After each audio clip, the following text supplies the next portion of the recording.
Jack stood at the window holding on to a glass of bourbon when the phone rang.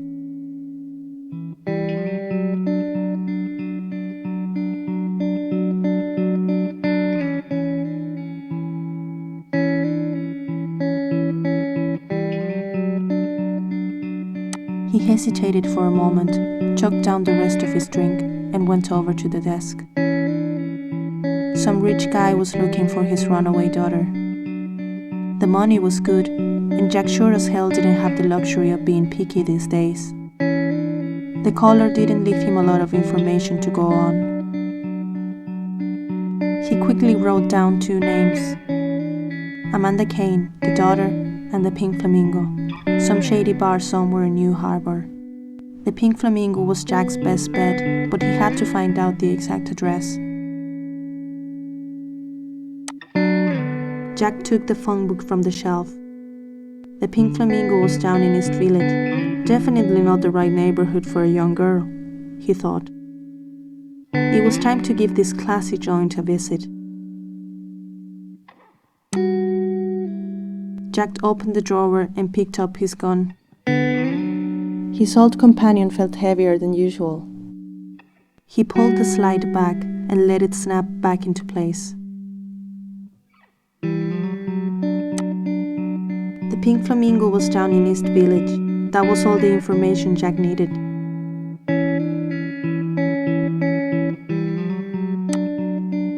For a second, Jack thought about calling Mary, but the idea left his head as fast as it had entered. He didn't need anything else from the drawer. Jack opened the door and stepped out of his office. Next stop, the Pink Flamingo.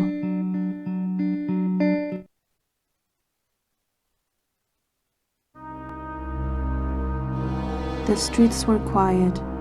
Maybe it was the calm before the storm. Jack was soon to find out.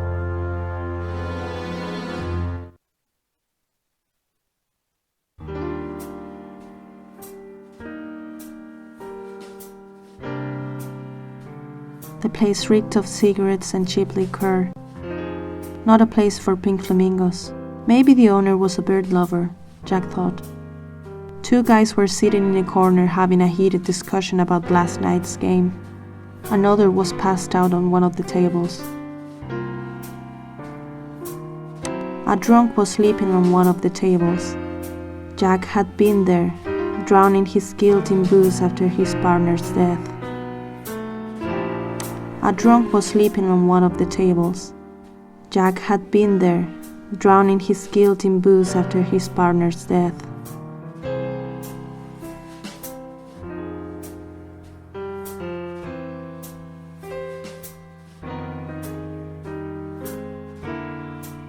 He took a seat at the bar and ordered a bourbon. The effect of the last one was slowly wearing off.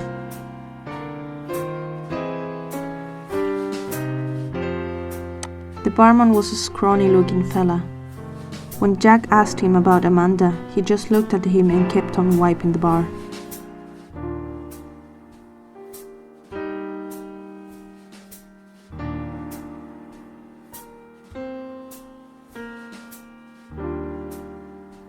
Without some valid information, Jack wasn't going to go anywhere.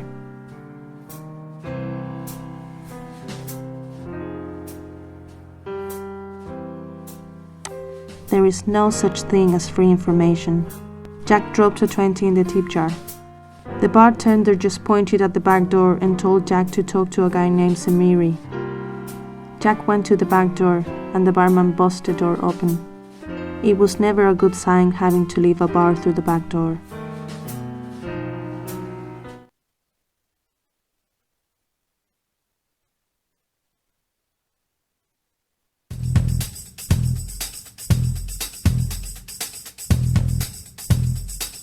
Samiri was fixing an old van that was parked in an alley behind the Pink Flamingo.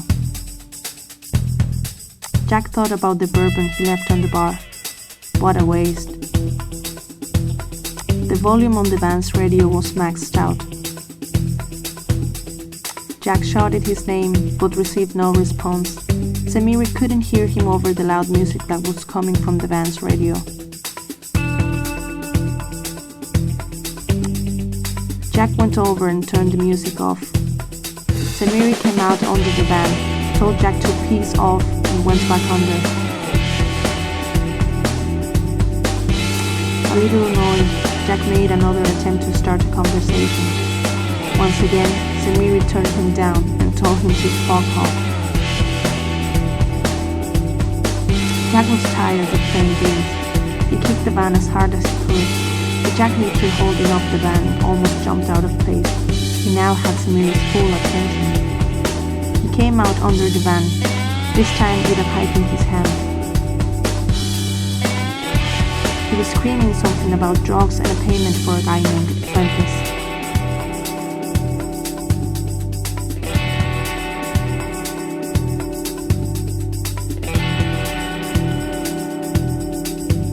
Jack raised his gun and asked Samiri to be so kind as to put the pipe down. He made clear that he wasn't there because of Mr. Fuentes. After a, for the most part, polite conversation, Jack had all the information he needed. People become really chatty as soon as someone holds a gun to their face. Jack was done there and went back to his car. Amanda and her boyfriend Trevor were on the run from her father. They had cleared out one of his accounts and had taken off. Jack now had the address of the Lovebirds' hideout, a cabin outside the city. He knew the area quite well. He and Mary went down to Lake Monte a lot before they divorced.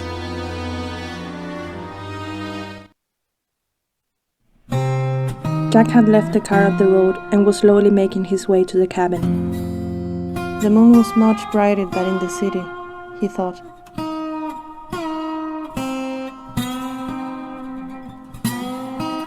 The lights in the cabin were out. Nobody seemed to be home.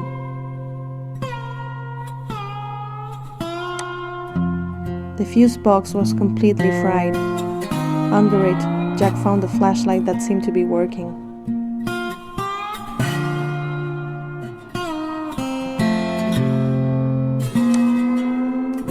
The place was a mess. Chairs in the cabin door were lying scattered around in front of the cabin.